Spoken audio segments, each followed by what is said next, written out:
Seja bem-vindo ao canal. Inscreva-se, curta e compartilhe, e seja você um colaborador na divulgação dessa obra e na edificação do Reino de Deus. Sua ajuda muito nos alegra, e nossa oração é para que o Senhor te abençoe e supra suas necessidades em Cristo Jesus. Em nosso podcast de hoje, vamos falar sobre examine e prove a si mesmo. O texto de nossa reflexão encontra-se em 2 Coríntios, capítulo 13, verso 5, que diz: Examine-se para ver se vocês estão na fé. Provem-se a si mesmos. Não percebem que Cristo Jesus está em vocês? O objetivo de Paulo para a igreja de Corinto, assim como para todos os que ele havia evangelizado, era para que vivessem no mais alto nível de maturidade espiritual.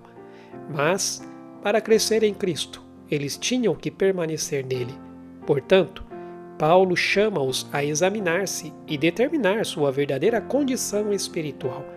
O apóstolo Paulo confronta-os dizendo que, em vez de eles os desqualificarem, deveriam observar se eles mesmos não estavam desqualificados. Uma forma de melhorar nossa imagem é denegrindo a imagem dos outros. A forma mais indigna de nos promovermos é diminuindo as outras pessoas. No fundo, mostramos toda a nossa insegurança e falta de maturidade quando fazemos isso. Há pessoas que estão na igreja, mas não são convertidas. Têm seu nome no rol de membros da igreja, mas não no livro da vida. São contundentes na disposição de acusar os outros, mas incapazes de examinarem seu próprio coração. Enxergam um cisco no olho do outro, mas não veem a trave que está no seu próprio. A igreja de Corinto foi levada a questionar a autoridade de Paulo e sua pregação, por causa das insinuações dos falsos apóstolos, que estavam exigindo a prova do apostolado de Paulo. Textos como esse mostram o grande perigo do auto-engano e mostra claramente o risco de estar na igreja, mas não estar em Cristo. Há alguns critérios que a palavra de Deus nos oferece para sabermos se somos de fato filhos de Deus. Temos o testemunho do Espírito no coração? Amamos os irmãos? Praticamos a justiça?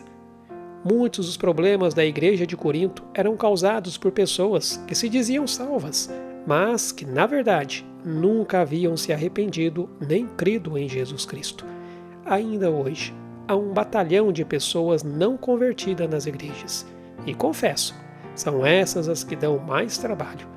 A vida transformada por Cristo oferece prova reconhecível da verdadeira salvação, uma vez que só há um Cristo e um Evangelho.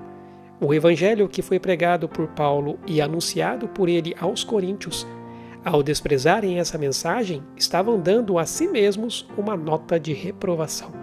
E, na verdade, uma vez que eles eram o fruto do ministério de Paulo, isso já seria uma prova de que ele era um verdadeiro apóstolo. Se eles duvidavam do apostolado de Paulo, eles teriam de duvidar de sua mensagem. Se duvidavam de sua mensagem, então deveriam duvidar de sua conversão. Aqueles que se recusam a se converter dos seus pecados, dá provas de que não experimentaram a transformação que ocorre na salvação. Portanto, estes estão reprovados. Os verdadeiros crentes desejam fazer o que é certo e puro, apesar de reconhecer a força poderosa do pecado em sua natureza, porque eles ainda não são glorificados. Eles sabem que o que está errado em si não é a falta de autoestima, maus tratos por outras pessoas ou trauma de infância, mas o pecado. Eles odeiam o seu pecado, porque desonra a Deus, a quem devem amar e servir. Um dos testes mais seguros para aplicar a conversão é a atitude do coração para com o pecado. O verdadeiro cristão sabe ser grato a Deus pela palavra que o confronta e revela o seu pecado. É preciso examinarmos a nós mesmos para ver se estamos na fé. É extremamente fácil sermos religiosos, mas não é a coisa mais simples do mundo estar na fé. Quando estamos na fé, não duvidamos, e tenho certeza de que todos nós duvidamos muitas vezes. Quem está na fé confia em Deus para tudo e não deixa a ansiedade tomar conta do seu coração. Será que vivemos sem nos preocupar? Quem está na fé não fica ansioso pelo dia de amanhã. e muito menos pelo que pode acontecer na semana que vem. Será que eu estou confiando em Deus ou me deixando ser levado pela minha ansiedade? Que possamos nos examinar, mas não no intuito de nos condenar ou condenar os outros, mas sim no intuito de entregarmos nossas preocupações a Ele, sabendo que Ele jamais nos desamparará e jamais nos abandonará. Que deixemos o juízo para Deus, e antes de querermos tirar o cisco do olho no outro, tiremos a trave que está no nosso. Devemos constantemente avaliar nossas próprias vidas espirituais. Devemos nos questionar se estamos verdadeiramente vivendo de acordo com a fé que professamos, se estamos crescendo em nosso relacionamento com Cristo e se estamos mostrando o fruto do Espírito em nossas vidas. Somos desafiados a buscar uma vida de autenticidade e compromisso com a fé cristã, examinando regularmente nossas atitudes, ações e motivações à luz do ensinamento de Cristo.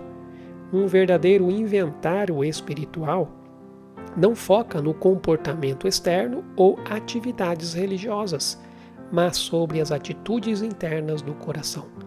Portanto, examine-se a si mesmo e veja se sua fé é autêntica ou mera religiosidade.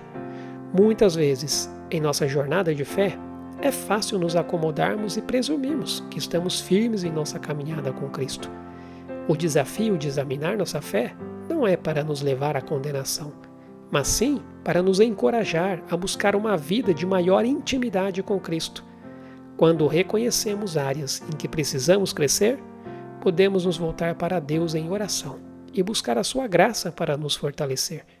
Isso nos ajuda a mantermos uma consciência espiritual e a crescer em nossa fé e caminhada com Deus. Que o Senhor te abençoe.